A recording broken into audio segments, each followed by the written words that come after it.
মিলির ছোট বোন ডলি এসেছে দিদির শ্বশুরবাড়ি কদিনের জন্য। ডলিকে শ্বশুরবাড়ির সবাই খুব একটা পছন্দ করে না, কারণ সে এখনও শ্বশুরবাড়ি থেকেই পড়াশোনা করছে। তার কলেজ যাওয়া, টিউশনি পড়া, এমনকি কাজ শেষে পড়তে বসাটাতেই সবার অপছন্দ। মিলি এ বাড়িতে বেশ জোর খাটে। সন্ধ্যায় সবাই বসে আছে ডাইনিং রুমের সোফায়। হঠাৎ মিলির শাশুড়ি মিলিকে আবদার করে বসল, এই যে বৌমা, সন্ধেবেলায় কারেন্টটা চলে গেছে, তুমি একটু গরম গরম পাকোড়া ভেজে নিয়ে আসো তো। আমি আর শুভম গরম কফির সাথে একটু পাকোড়া খাই। আগামীকাল ইকোনমিক্স পরীক্ষা আছে মিলির, তাই আজকে সন্ধ্যাটা কোনো রকমে পড়াটা পড়তেই হবে। অথচ শাশুড়িমা এখনই ফরমাইশ করে বসলেন। মিলি ভাবছিল কি উত্তর দেবে। হঠাৎ তার মাথায় একটা বুদ্ধি খেলে গেল। সে বলল, মা, এখন তো আমি সবে পড়তে বসলাম, কারেন্ট এলেই আমি আপনাদের জন্য পাকোড়া ও কফি বানিয়ে দিচ্ছি। আপনারা একটু ধৈর্য ধরে বসুন। বুঝতেই তো পারছেন আগামীকাল পরীক্ষা। আজকে যদি ভালো করে রিভাইজ না করি তাহলে হয়তো পরীক্ষায় শূন্য পাবো। সারা বছরের পরিশ্রমটা মাটি হয়ে যাবে। এই এক মেয়ে জুটেছে কপালে, বাড়ির বউ তো নয়, যেন রাজরানী। সারাক্ষণ পড়া করার বাহানায় ঘরের একটা কাজেও হাত লাগায় না। এভাবে চলতে থাকলে সংসার তো বানে ভেসে যাবে। এমন একটা মেয়েকে বিয়ে দিয়ে নিয়ে এলাম যার মধ্যে সংসারের প্রতি কোনো টান নেই। সারাদিন যদি বইয়ে মুখ গুজে পড়ে থাকে তাহলে আর তাকে বাড়ির বউ করে সাজিয়ে রাখার কি দরকার। জানি না বাবা কেমন রাজ্যের চাকরি পেয়ে উদ্ধার করবে। হার মাস একেবারে জ্বালিয়ে খেলো। দিদিকে এভাবে শাশুড়িমা কথা শোনাচ্ছে দেখে মনে মনে ভীষণ ভালো লাগলো তার। কারণ ছোটবেলা থেকে সে তার নিজের দিদিকে একটুও দেখতে পারে না। কারণ সে মনে করে তার দিদি ছিল বলেই তার পরিবারের এত ভালো ভালো জিনিসপত্রের ভাগাভাগি হয়েছে। এমনকি তার শখের জিনিসগুলোতেও ভাগ দিতে হয়েছিল দিদিকে। পাত্রপক্ষ দেখতে এলে তাকেই সবসময় পছন্দ করত। ডলিকে কেউ ঘুরেও তাকাত না। ডলির গায়ের রংটা একটু চাপা ছিল। মিলির সাথে শুভমের বিয়ের আগে শোভনকে ডলির ভীষণ ভালো লাগত, কিন্তু সে সময়ও শুভমকে বিয়ে করার ইচ্ছা থাকলেও উপায় হয়ে ওঠেনি ডলির। তাই মাঝে মাঝে দিদির শ্বশুরবাড়িতে এসে দিদির সংসারে আগুন ধরাবার চেষ্টা করে। মিলি শাশুড়িকে গজগজ করতে দেখে ডলি বলল, মাসিমা, দিদির কথা বাদ দিন, আমি আপনাকে পাকোড়া আর কফি বানিয়ে খাওয়াবো। তুমি বানাবে আমাদের জন্য পাকোড়া? দুদিনের জন্য ঘুরতে এসেছো আর আমাদের কথা এত ভাবছো? এদিকে তোমার দিদিকে দেখো, সারাক্ষণ শুধু পড়ার বাহানায় সংসারের একটা কাজেও হাত লাগায় না। আর তুমি কি না নিজে থেকে কাজ করবে বলছো?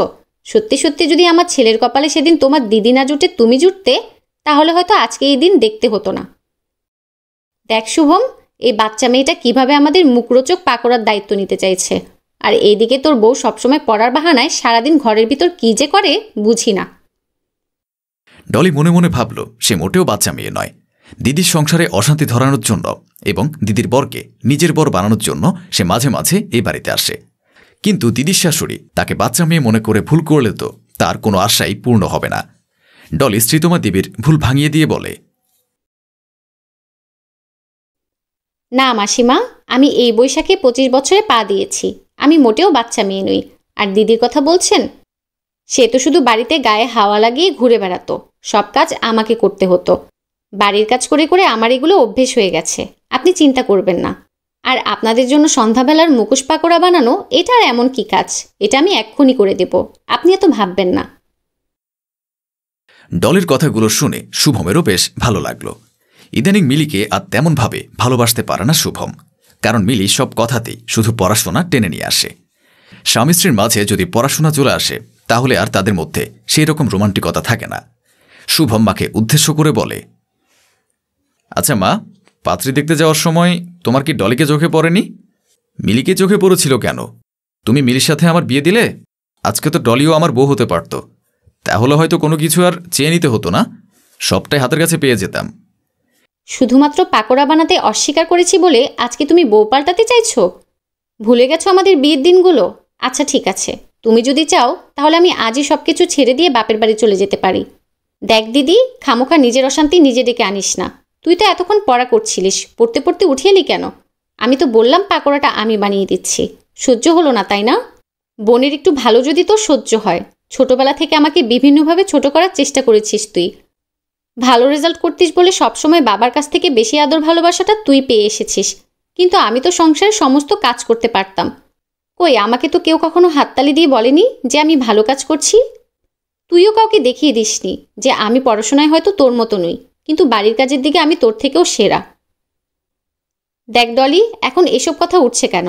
আমি পড়াশোনাটাকে ভালোবাসতাম, তাই আজকে আমি পড়াশোনায় ভালো রেজাল্ট করেছি। তুই কাজকর্ম ভালোবাসতিস, কিন্তু তোকে তো আমি কখনো পড়া করতে নিষেধ করিনি, বরং নিজের জিনিসপত্র দিয়ে তোকে পড়তে সহযোগিতা করেছি। আর আজকে আমি কিনা তোর কাছে পর হয়ে গেলাম? তুই আমার স্বামীকে নিজের স্বামী বানানোর চেষ্টা করছিস। একজন বোন ঠিক কতটা হিংস্র হলে নিজের দিদির সংসার ভাঙে সত্যি আমার জানা নেই। চুপ করো মিলি, তোমার কাছে এত জ্ঞানের কথা মানায় না। সন্ধেবেলায় মা একটু পাকোড়া খেতে চেয়েছিল, আর তুমি কিনা পড়াশোনা করার বাহানায় সেটাও করতে পারবে না বললে। তাহলে কি তোমার কাছে সংসার থেকে পড়াশোনাটাই আগে? যদি তাই হয় তাহলে আমি তোমাকে আজ বলে দিলাম, তোমার সাথে সম্পর্ক রাখার কোনো ইচ্ছে আমার নেই। একটা পড়াশোনা করা রোবটের সাথে সংসার করার থেকে সারা জীবন একা থাকা অনেক ভালো। থাক, আমারই ঘাট হয়েছে তোমাদের পাকোড়া করতে বলা। এত কিছু কথা উঠবে জানলে আমি আগেও পাকোড়া বানাতে বলতাম না।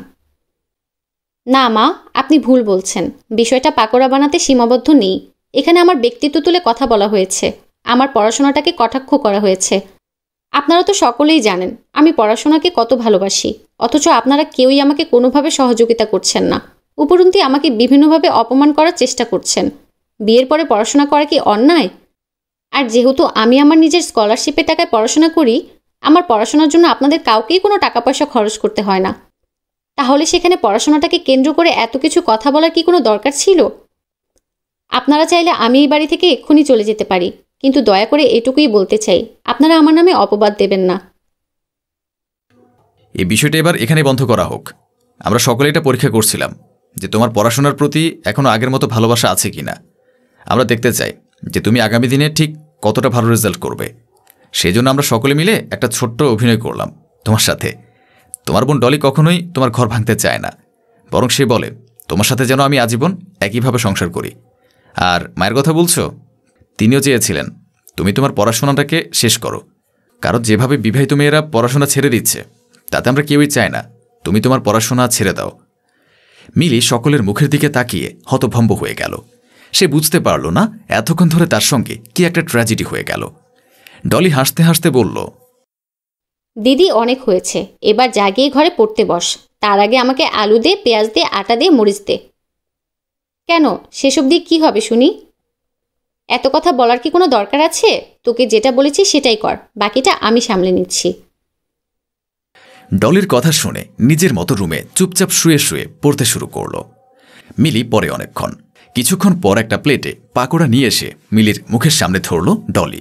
তারপর বলল, যতদিন আমি বেঁচে আছি ততদিন আমি এভাবেই তোর খেয়াল রাখবো, যতই মানুষ তোকে বাজে কথা শোনাক। কিন্তু আমি তো জানি তুই সত্যিই আসলে একটা খাঁটি হিরে। চল, এখন আর বেশি না ভেবে এই পাকোড়াগুলো খেয়ে ফেল দেখি। আগামীকাল ভালো করে পরীক্ষা দিতে হবে তো। পাশের ঘর থেকে শুভমের মা উঠে এসে মিলির কাছে দাঁড়ালো। তারপর বলল, একদম ঠিক বলেছ ডলি। ও যদি কালকে ভালো পরীক্ষা দিতে না পারে তাহলে আমি নিজে দাঁড়িয়ে থেকে ওর বরের অন্যত্র বিয়ে দিয়ে দেব। আমরাও চাই আমাদের বৌমা সব থেকে ভালো রেজাল্ট করুক। মিলি এবারে হেসে উঠল, কারণ এতক্ষণ ধরে তার যে খারাপ লাগাটুকু ছিল সেটুকু মিটে গেছে। তবে এটা স্বীকার করতে হয়, তার শ্বশুর বাড়িতে তার নিজের থেকে তার বোনের জোর বেশি খাটে।